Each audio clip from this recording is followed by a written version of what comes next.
tal? Buenas tardes. Bienvenidos a la 33ª emisión de Dios en la Actualidad, a la primera parte del tema Poder y Gobierno. Si bien por el título se daría a entender que este va a ser el programa más relacionado con el pensamiento político, en otros programas, como por ejemplo el de Utopías de un Nuevo Mundo, el del Camino de la Justicia y algunos otros también, lo político fue pensado, o a ciertos aspectos de lo político. Y es que inevitablemente es así, como en todos los temas que tratamos, siempre son ciertos aspectos, ciertas cuestiones. Y esto se debe a la complejidad de la vida humana, de los temas, de los asuntos, a las limitaciones que tiene el tiempo de duración de los programas, a las limitaciones de este formato y, por último, diría también, no tanto por humildad, sino por autoconciencia, las limitaciones propias respecto a cómo hablar y de qué hablar. Muy bien, tratar este tema era una deuda pendiente para mí desde hace algunas semanas y el desafío era qué decir, porque esto ahora lo estamos realizando en el mes de octubre de 2009, todavía no han sido las elecciones presidenciales en la Argentina, pero es tiempo de elecciones, falta muy poquito y parecería ser que este programa es justo para decir algo sobre eso, casi como para alentar a la gente a que vote por tal o cual candidato. Sin embargo, yo quisiera pensar cosas que puedan ir más de fondo, sin dejar de estar nunca relacionadas con el pensamiento espiritual, con la fe y con lo que nos sugiere la idea de Dios. De tal modo que lo que hoy se hable pueda ser válido de acá a 1, 2, 3, 4, 5, 10, 20 años y en otras partes del mundo también, no solo en Argentina. Vamos a comenzar con un video que, curiosamente, está relacionado con la política argentina porque a quien vamos a ver y oír es a Mauricio Macri, actual presidente, pero en el momento en el que se realizó esto no era presidente sino jefe de gobierno de la ciudad. Fue a fines de su mandato como jefe de gobierno. Si no me equivoco, esto es del año 2015, poco antes de que fuera elegido presidente. Él solía invitar a la Argentina, a Buenos Aires, al gurú indio Ravi Shankar, y se hacían encuentros de meditación. Entonces tenía una fama el gobierno de la ciudad de ser espiritual en esta vertiente, digamos. Vamos a escuchar lo que dice. Estos días de unión nos llevan a entender que tiene que haber una política con espiritualidad. Más allá de las diferencias políticas, religiosas, cada uno tiene que conectarse con eso que tiene adentro, con su capacidad de dar y recibir, con su capacidad de amar al prójimo, amar lo que uno hace, amar a la vida, amar la ciudad, amar el país, amar el planeta. Y no como algo abstracto, no como algo que no tiene sustancia, no es un clic que hacemos para convencer a todos y convencernos nosotros que podemos vivir una vida sana, hacer ejercicio físico, podemos cuidar el medio ambiente. Yo siento que tenemos que hacer este esfuerzo por conocernos, por conectarnos, por demostrar que el amor es el camino del trabajo en conjunto. Estoy seguro que con estos maestros de la vida van a encontrar enseñanzas valiosísimas, vamos a ayudarnos a conectarnos con esto que es tan necesario, la energía positiva puesta al servicio de todos. What is spirituality to do with corruption? La gente puede preguntarse, ¿qué tiene que ver la espiritualidad con la I corrupción? say a lot. when there is lack of spirituality, Yo te digo, cuando hay falta de espiritualidad, falta de entusiasmo, falta de sentido de pertenencia, ahí la corrupción entra en la sociedad. over the society. Muy bien.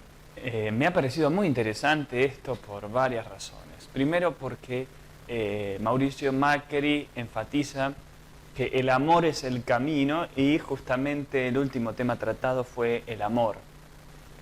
Ahora, me interesa también analizar esto en relación con la laicidad del Estado.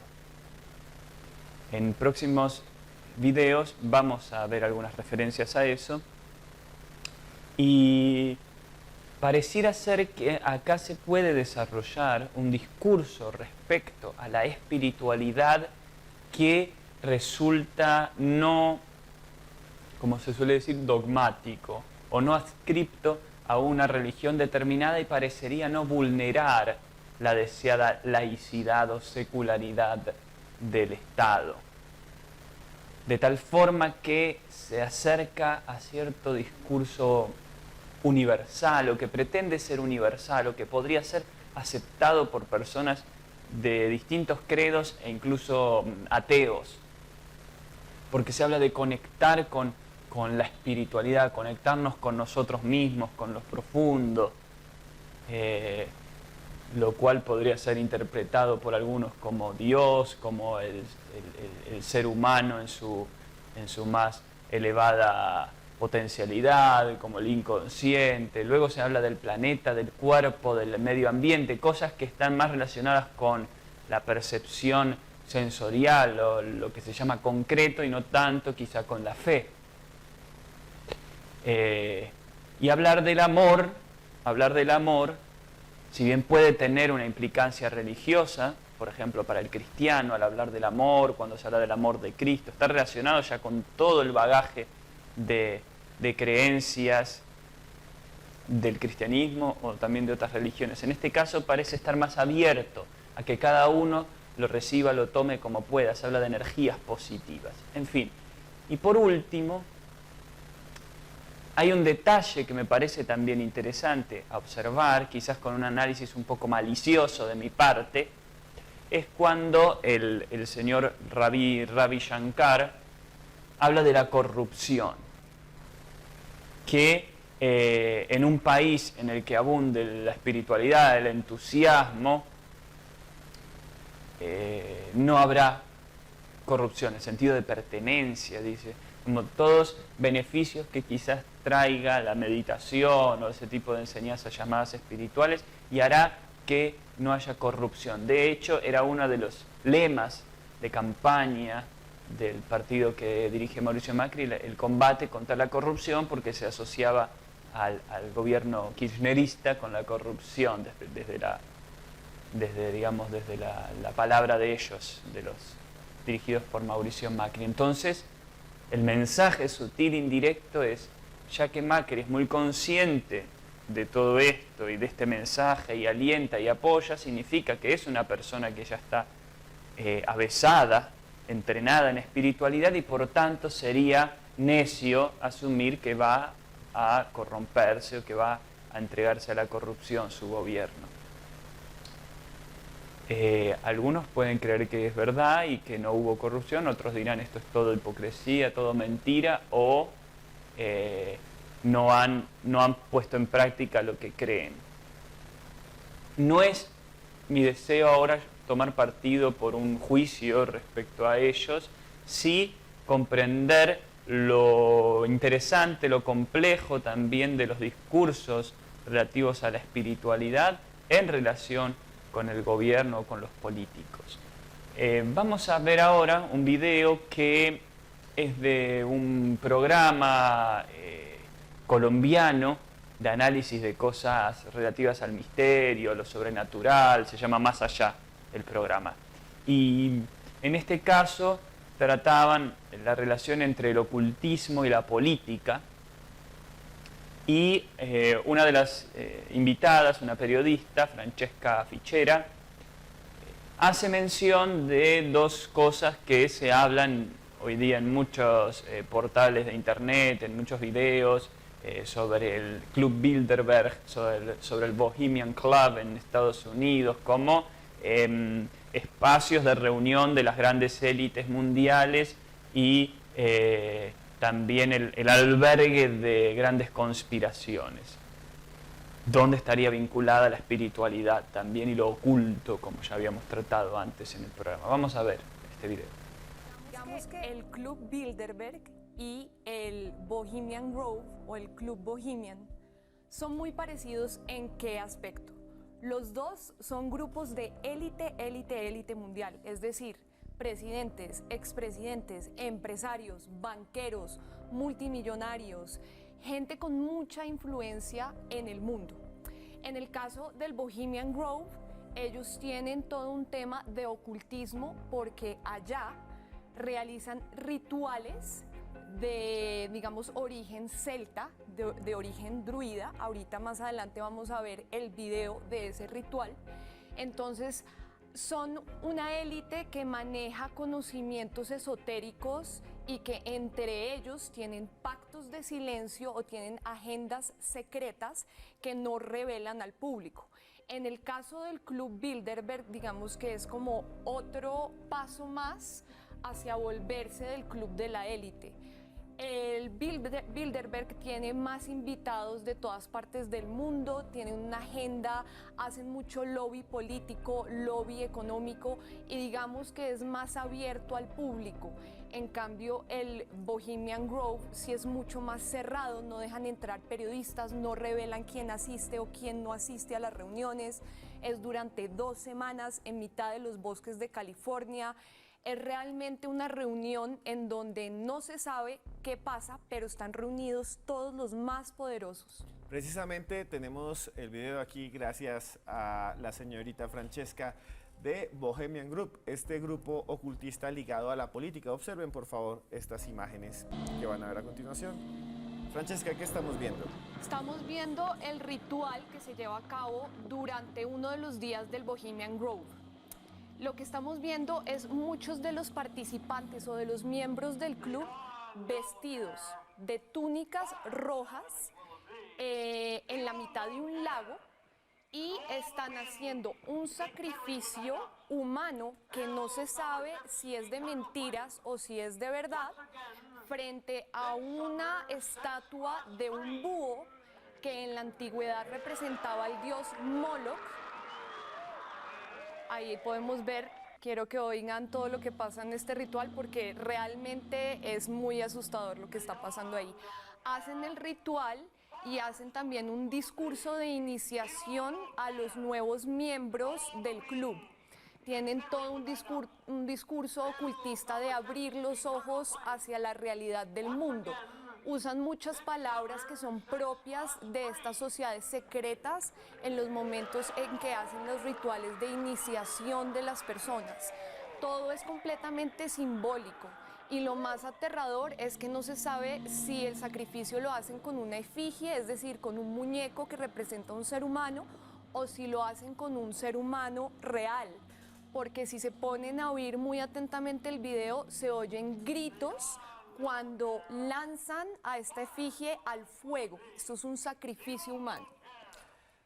Francesca, estas personas que hacen parte de este grupo no son cualquier persona. O sea, no estamos hablando de que es un grupo de gente loca que va y se disfraza y se mete. No, estamos hablando de que en teoría son las personas más poderosas de los Estados Unidos. Lo son, miren, son expresidentes, son presidentes, banqueros, por nombrar algunos. El expresidente Nixon, el expresidente Eisenhower, Clinton, Roosevelt, Bush, Hoover, Ford, Reagan, el secretario de Estado Colin Powell, el ex vicepresidente Dick Cheney, los Rockefeller, Henry Kissinger, mejor dicho, Elon Musk. Son un montón de personas influyentes, los que mandan en Estados Unidos, los que toman las decisiones. Y digamos, lo preocupante de esto es que son personas que se supone que son elegidos democráticamente, pero durante estas reuniones crean políticas supranacionales que van más allá de las leyes del país porque surgen de estas fraternidades, ¿no? Muchos dicen que el Bohemian Grove, durante esas 2 semanas donde se reúnen todos estos personajes en la mitad del bosque, se reúnen a tomar, se reúnen a contarse secretos, se reúnen a tener orgías homosexuales, porque además es un club únicamente de hombres, no dejan entrar mujeres. Y ahí también se van creando como estos secretos que se tienen entre ellos para después servir como chantaje, ¿sí? Y de esa forma se van protegiendo y se van controlando los unos a los otros. Muy bien, me parecía importante compartir algo al menos de esto, que sentí que no podía ser obviado en nuestro estudio, nuestro pensamiento sobre el poder y el gobierno, todo lo que concierne a las teorías o realidades del llamado nuevo orden mundial o de la unificación del poder en los países y a nivel global por élites practicantes de diversas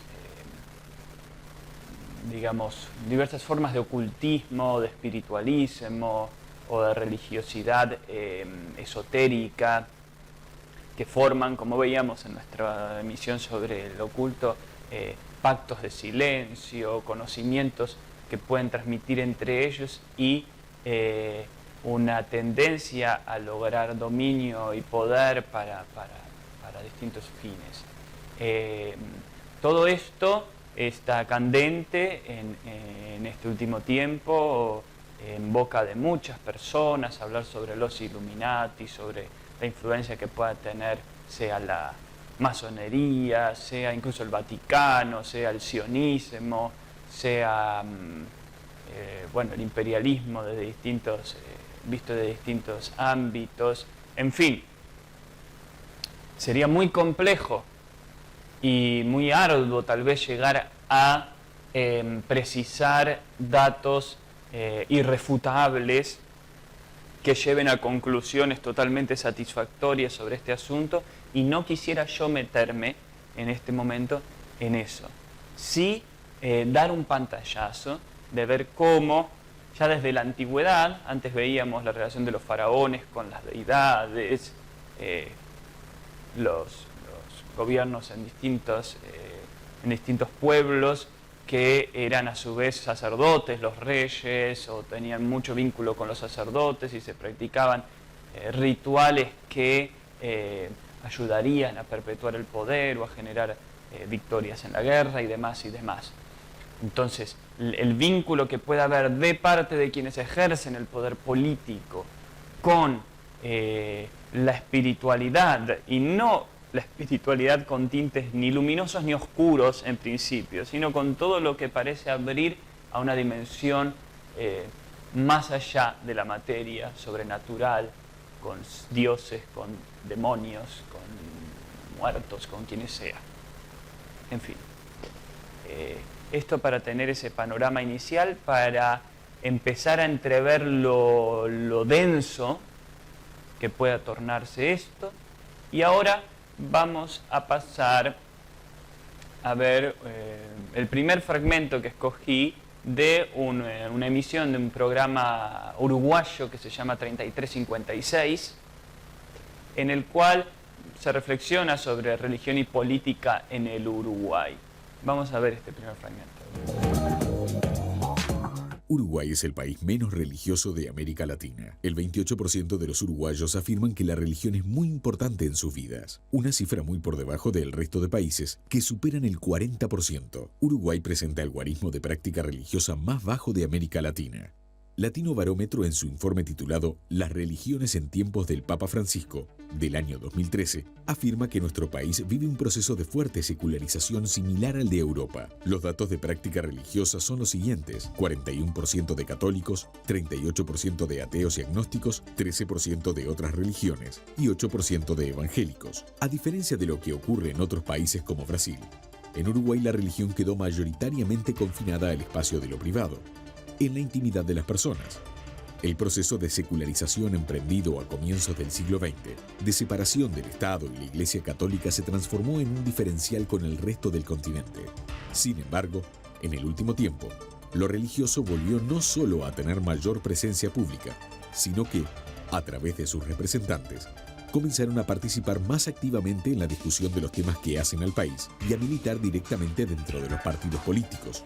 Para los legisladores asociados a la religión, ingresar al Parlamento significa defender valores que entienden no estaban representados. Para los partidos, esto puede significar sumar un sector del electorado para nada despreciable. Los críticos de este fenómeno aseguran que pretenden imponer sus creencias y buscan frenar lo que se denomina la agenda de derechos, vinculada a la sexualidad, el aborto o las políticas en materia de drogas. Ernesto Nieto, doctorado en Ciencias Políticas, realiza investigaciones respecto a la religión y la política y sostiene que, durante buena parte del siglo XX, la victoria fue de ese Estado laico que mantiene lo religioso en lo privado, pero algo comenzó a cambiar. Según el investigador, en departamentos como Artigas, Salto y Río Negro, hay un conjunto de iglesias que uno tiende a ubicar dentro del cristianismo, pero de tipo evangélico, que con cada vez más frecuencia invitan a sus adherentes a votar, fundamentalmente en elecciones departamentales, por tal o cual candidato. No hemos encontrado que se vinculen solamente con un partido o un sector dentro del partido, sino que hemos visto que hay vínculos particulares que se establecen entre los dirigentes, fundamentalmente candidatos a intendentes, con los pastores, dijo. Lo concreto es que en Uruguay, si bien no tiene representación directa de la Iglesia a nivel político, hoy en día tiene en el Parlamento miembros de sectores religiosos que fueron electos en el marco de partidos políticos como el diputado Álvaro Dastugue, representante del Partido Nacional y pastor de la Iglesia Misión Vida. Para el arzobispo de Montevideo, el rol de la Iglesia Católica en la política debe ser otro. La Iglesia Católica no se mete en cuestiones político-partidarias. No somos recién llegados. La Iglesia conoce al Uruguay, es la parte de la patria, pero no se mete en cuestiones político-partidarias. En realidad lo que dice el arzobispo es que es la partera de la patria, y se confunde el locutor, pero en el próximo fragmento lo va a corregir uno de los invitados al programa.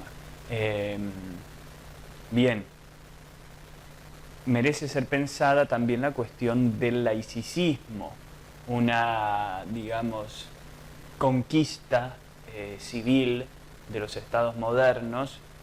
Decimos conquista sin considerarla ni positiva ni negativa, sino que ciertos grupos, algunos que lo asocian con la masonería o con la necesidad de armonía entre los distintos grupos en conflicto, grupos religiosos a partir de la Reforma Protestante, el iluminismo, el racionalismo, la ciencia moderna, secular, distintos movimientos que, encarnados por líderes fuertes como los líderes de las fundacionales de las distintas naciones latinoamericanas, y llámese San Martín, Artigas, en el caso de Uruguay, Bolívar y demás, que han pugnado por desarrollar estados lo más independientes posibles de la Iglesia Católica. Entonces, ya más recientemente, la mayoría de los países latinoamericanos se ha separado de la Iglesia y parece ser que ese es el camino hacia adelante del progreso. Entonces, lo que es problematizado acá y parece ser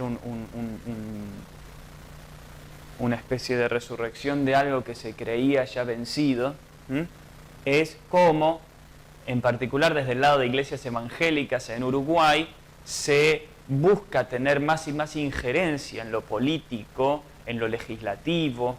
En especial se menciona ahí cómo desde las iglesias se busca evitar que se aprueben ciertas cosas relativas a cuestiones que llámense del aborto, de los géneros, de la legalización de ciertas drogas, en fin. Y que, por ejemplo, como se ve ahí, un pastor llegue a ser diputado, o que candidatos a intendentes tengan alianza con pastores y que los pastores recomienden a los miembros de sus congregaciones votar a esos candidatos. Esto se ve como un atentado contra la laicidad. un atentado. Entonces surge la pregunta, ¿está bien que desde la Constitución, desde el Estado, se permitan estas cosas? Y por otro lado, ¿está bien que los ministros religiosos o los cristianos procuren poner sus ministerios y sus discursos de fe en la línea de los discursos políticos, civiles? Ahí está también una pregunta, y le cedo paso a uno de los invitados a este programa, que es un sacerdote, que va a decir algo al respecto. Pero sí, yo diría con fuerza, en los últimos tiempos, ha marcado posición sobre algunos asuntos de la vida pública, la Iglesia, con mucha fuerza, intentando construir, digamos, un relato para el resto de la sociedad. ¿Ustedes ven que efectivamente eso es algo que está pasando? Bueno, yo creo que me remontaría un poco más atrás en el tiempo, en lo que refiere a la Iglesia Católica y el Uruguay. Al cardenal Sturla le gusta decir que la Iglesia es la partera de la patria. Sí. Y esto es así, efectivamente. Todo el artiguismo y el pensamiento artiguista se nutre del Evangelio, estoy seguro de eso, porque además es constatable. Los más cercanos a Artigas eran todos sacerdotes, su secretario personal lo era. De los 6 diputados nacionales de Uruguay, que fueron a la Asamblea Constituyente en Buenos Aires, 5 eran sacerdotes. Es decir, que la Iglesia no es una improvisada ni ha venido últimamente al Uruguay, y en este sentido ha marcado por mucho tiempo, ha tenido una impronta del cristianismo, ¿no? La patria nació cristiana. Y en ninguna parte del mundo, poniéndonos en el hoy, en la Iglesia Católica se nos puede ocurrir invitar a un candidato a la presidencia de la República o algún puesto político a hablar en nuestros cultos. Eso no existe en la Iglesia Católica. Y la Iglesia jamás se va a comprometer con un partido político determinado. Ahora, que la Iglesia tenga algo para decir a la sociedad, por supuesto que sí. El laicismo imperante en el Uruguay nos ha hecho creer que nosotros tenemos que vivir nuestra fe y nuestra religiosidad en lo oculto y en lo íntimo de nuestra vida. Pero en realidad la fe cristiana, por encima de todas las cosas, es una fe pública. Nosotros tenemos que actuar a la luz del día y por imperativo del mismo Jesús tenemos que anunciar a todos el Evangelio.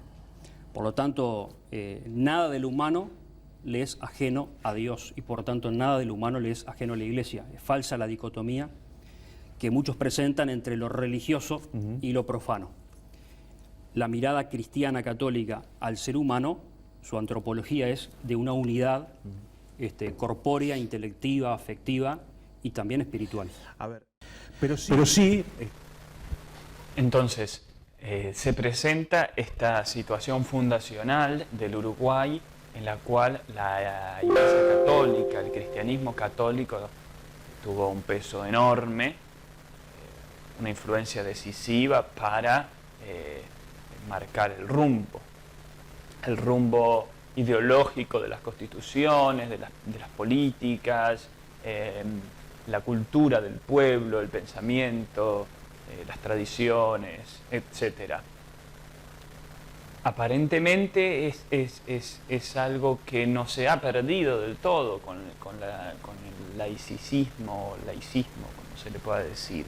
Sin embargo, este sacerdote advierte contra una falsa interpretación posible de este laicismo, y es que existe una real distinción entre lo secular, lo profano y lo propiamente religioso. Porque el tema es, ¿lo religioso acaso debe estar circunscripto a lo privado, a lo íntimo, para que cada uno hable de estas cosas metafísicas o de Dios o de la Biblia o de los mandamientos de Dios solo en ámbitos privados?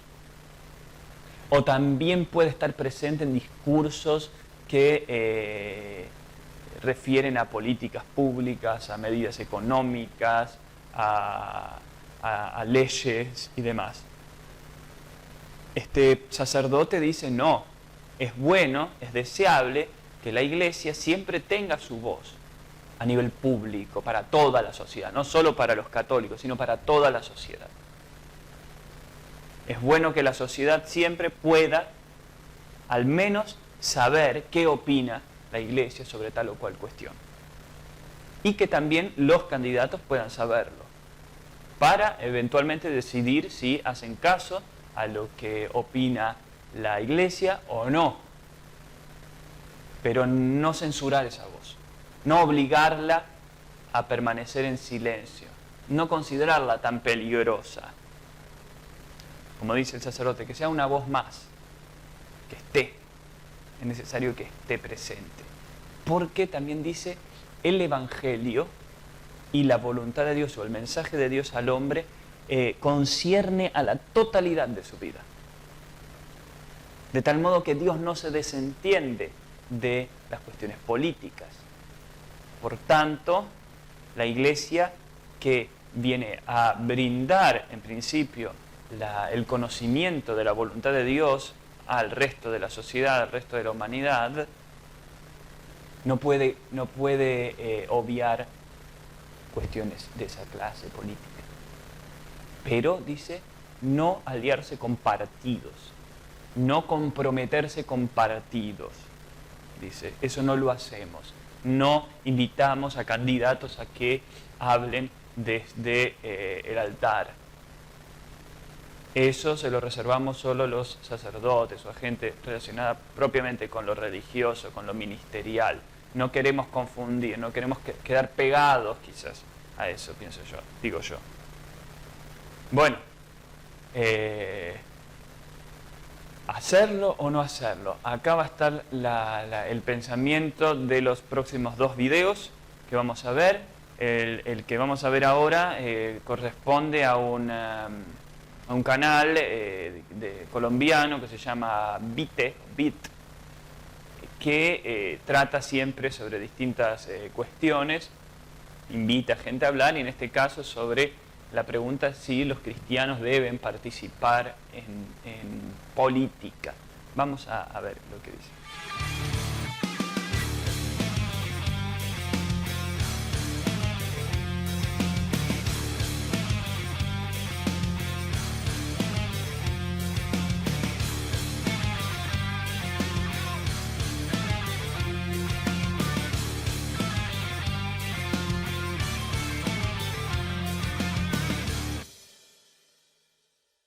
En la Biblia tenemos varios modelos de lo que podemos denominar el ejercicio del poder. Uno muy representativo en el Antiguo Testamento es la monarquía. Se ejercía el poder por medio del gobierno de un rey. En el Nuevo Testamento tenemos otros modelos que tienen en común el ideal monárquico, pero que también se enmarcan en otro contexto. Por tanto, decir que Dios o la Biblia es de izquierda o de derecha, creo que no es acertado. Precisamente porque la Biblia tiene diferentes modelos, nos muestra como diferentes aspectos de la manera en que Dios y el pueblo de Dios ejercía el poder. La concepción izquierda-derecha, que es una concepción moderna, si uno mira el texto bíblico así, en buena medida está siendo anacrónico con el texto, es decir, le está atribuyendo características que el texto como tal no tiene. Pero sí tenemos en la Biblia distintos rostros de Dios y tenemos por ende distintas maneras en que se presenta el quehacer político.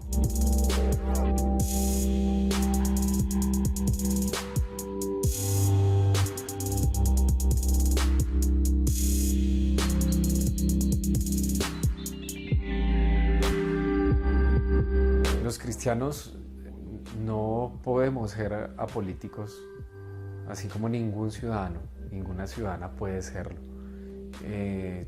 Pertenecer a un orden social ya nos hace parte de lo que a veces se ha querido mostrar como una neutralidad política, termina siendo también una toma de un partido político. Por ende, más bien lo que debemos hacer es pensar desde dónde, desde qué opciones políticas nosotros leemos el texto bíblico, por un lado, y por otro lado la realidad, por otro lado también nuestra fe. Es decir, siempre vamos a leer desde unos valores, desde unos intereses, siempre vamos a buscar algo también a la hora de, pero no es posible que como cristianos, al ser ciudadanos, podamos ser apolíticos. La cuestión de la apoliticidad no se presenta solo en personas religiosas. Esta pregunta por la apoliticidad, que algunos la niegan, dicen, no, nadie es apolítico, nadie puede funcionar bajo una lógica, bajo valores, bajo una moral que sea apolítica. Porque incluso inconscientemente, por ejemplo, yo puedo ser inconsciente de cuáles son los partidos políticos o los proyectos políticos en pugna en Singapur. Sin embargo, quizá por mis valores o mi forma de pensar o de vivir, aunque no lo sepa, estoy en mucha mayor consonancia con el partido B que con el A en Singapur, por ejemplo.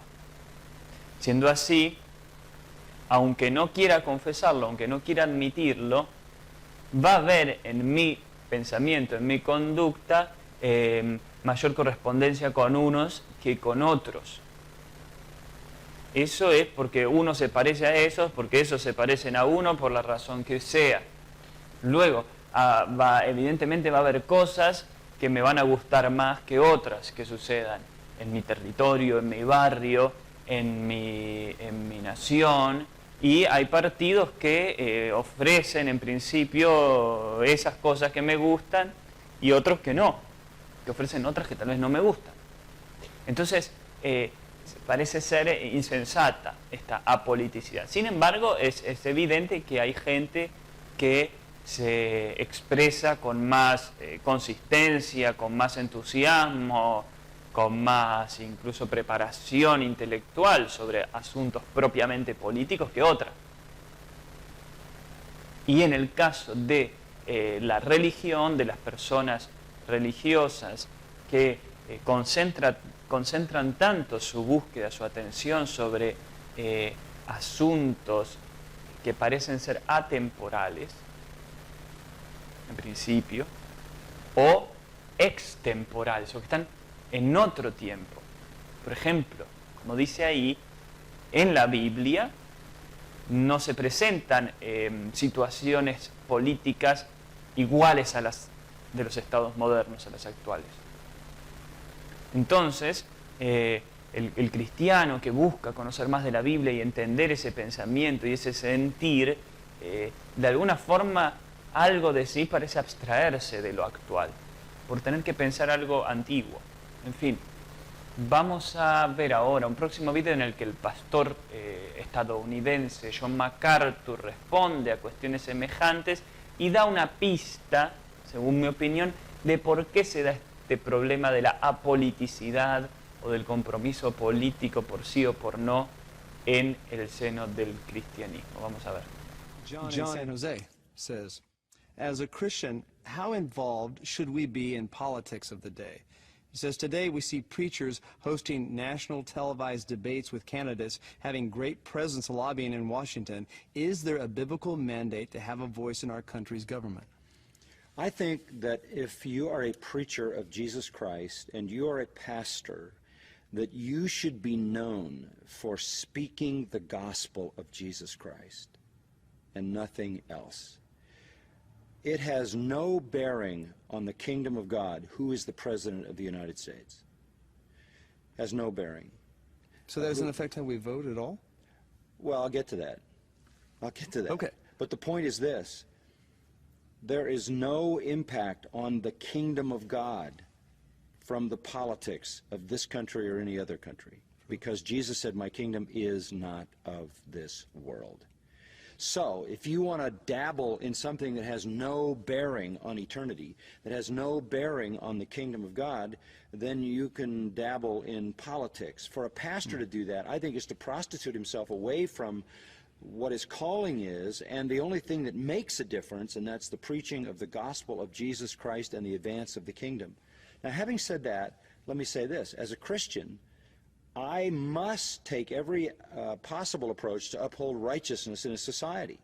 So when something comes up in the courts or on the ballot that gives me an opportunity to vote for righteousness, to vote for things that I know honor God, to vote for things that protect people from evil and all of that, I as a Christian have to vote what I think fits the biblical standard.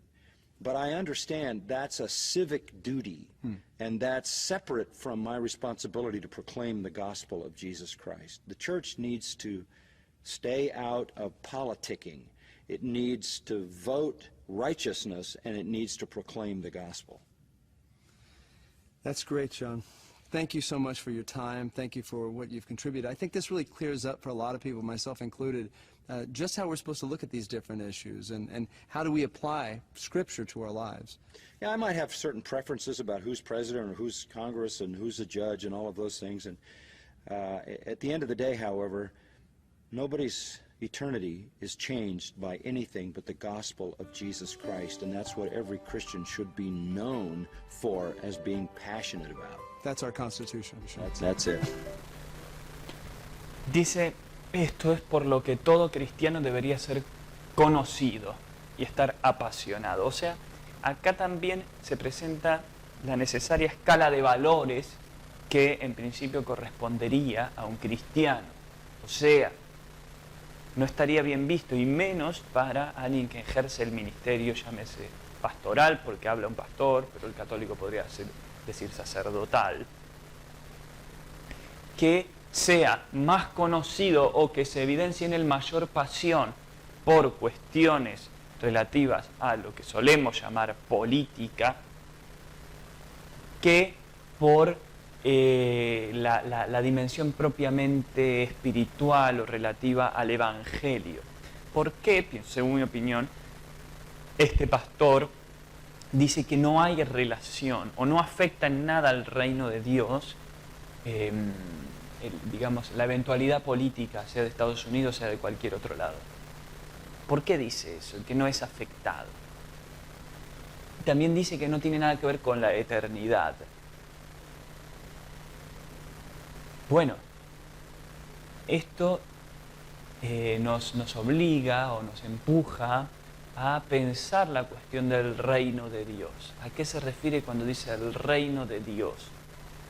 Uno podría decir, bueno, se puede entender esto porque el reino de Dios es algo que atraviesa a todas las generaciones humanas, atraviesa a todas las sociedades, ya ha sido hablado por Jesús hace 2000 años, entonces evidentemente no es afectado por las eventualidades de tal o cual nación y de los políticos que van y vienen y sus corrientes, que generarán muchos efectos muy sentidos, pero que no alterarían esa dimensión o esa verdad eterna que anunciara en su tiempo Jesús y luego los apóstoles sobre el reino de Dios. Entonces, el cristiano debería estar plenamente ocupado en conocer eso, esa realidad, en vivirla y en proclamarla por encima de cualquier otra cosa, digamos, eventual o circunstancial. Esa parece ser la interpretación, pero nosotros yo voy a dejar para la próxima emisión un análisis más detallado sobre qué es esto del reino de Dios o qué dijo Jesucristo sobre estos asuntos y qué relación hay entre esto y lo que llamamos poderes terrenales o poder terrenal o política o gobierno, a ver si afecta o no afecta la eternidad, tiene que ver o no tiene que ver con la eternidad, qué peso tiene, son dos esferas separadas, y si no, qué tan unidas están. Bueno, para no hablar en la nada y poder acercarnos a las bases, a las raíces, en la próxima emisión vamos a analizar un poco más de cerca a la prédica de Jesús. Voy a concluir esta emisión, si se quiere, introductoria, pero que deja pensando a todo el que mire, con un poema de Pablo Neruda, en el cual él manifiesta o expresa una conmoción que le generó la situación de la Guerra Civil Española, lo que le sucedía a poetas amigos de él, como se menciona Rafael Alberti, a Federico García Lorca y a otro más, un argentino. Y esta especie de cambio que él sintió entre un modo de ser poético, de vivir poético más interior, más ligado a lo que puede llamarse espiritualidad o subjetividad, como apolítico quizás, a uno más cercano a estas situaciones que eran tan decisivas y que generaban impactos tan potentes en las vidas de las personas. Sintió que no podía permanecer al margen tan fácilmente. Este poema se llama Explico algunas cosas.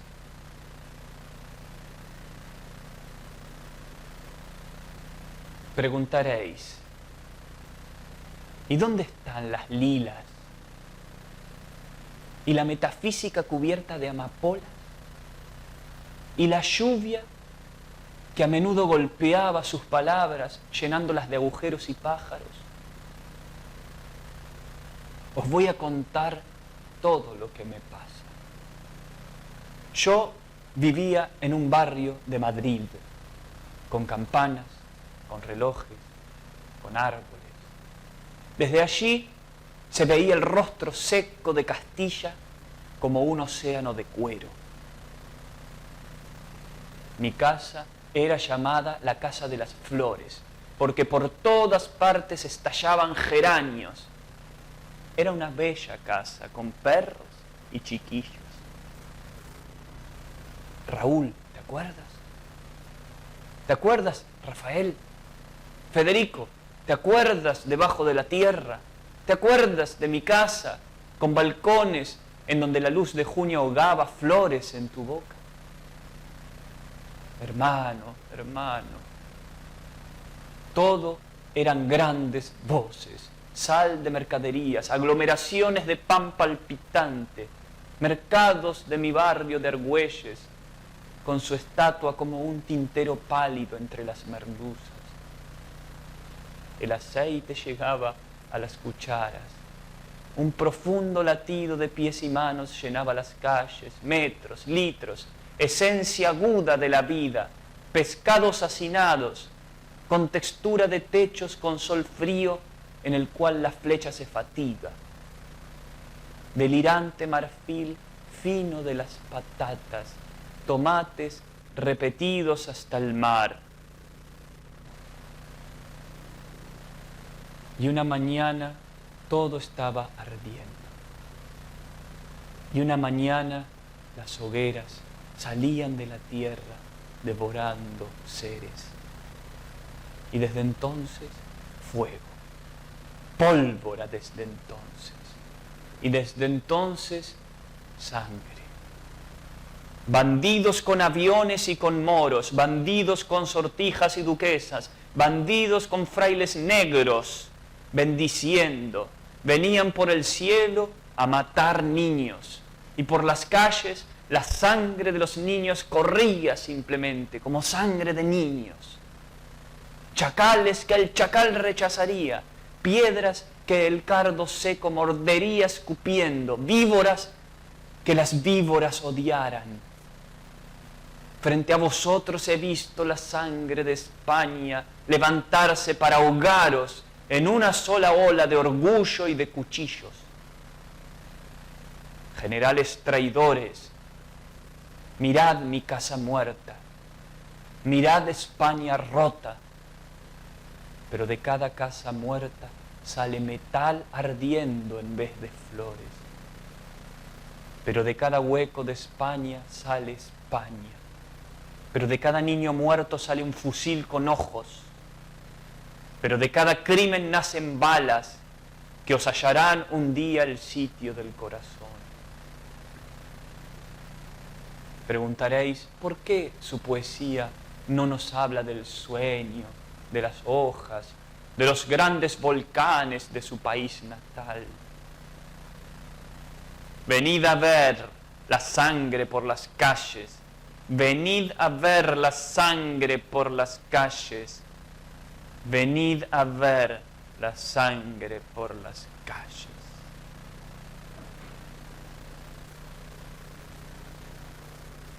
Muy bien.